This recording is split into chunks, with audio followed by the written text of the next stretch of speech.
What we're going to talk about now is we're going to talk about this concept of going visual, third point.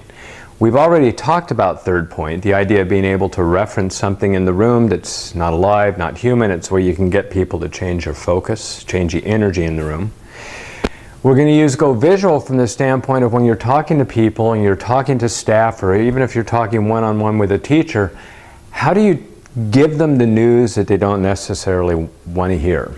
How do you gain permission to give them the news they may not want to hear?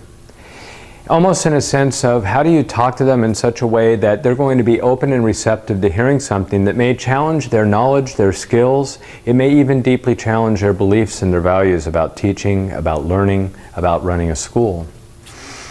One way of doing that is to go visual, to move it off in a sense.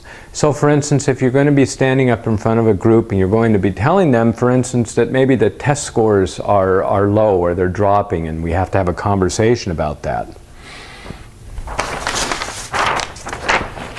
One way to do that is to go visual off on the side, to talk about the low test scores. And then you can step back from it a little bit, and by stepping back you create this distance from it so that this is the issue and you can work with them to develop the solutions, to be able to work together to figure out what it is that we can do together as a group in collaboration to deal with that and improve it.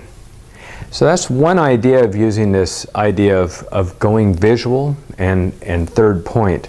Watch what happens if you don't do that. Welcome everybody. Today what we're going to do is we're going to talk about the test scores that have come out. And as you know, the test scores have been decreasing, and there's a problem that we're having with student performance, student excellence. Well, you can see that what that does is kind of attacks you. It attacks the person. If we go visual,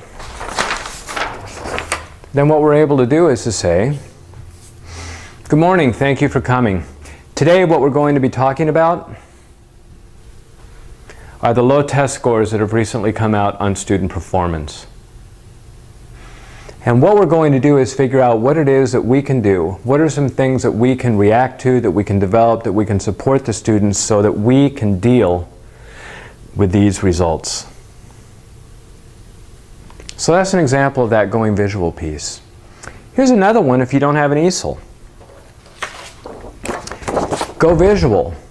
If you have it and you talk about it, what you can do is this. It's a little dramatic, but we use it as an example.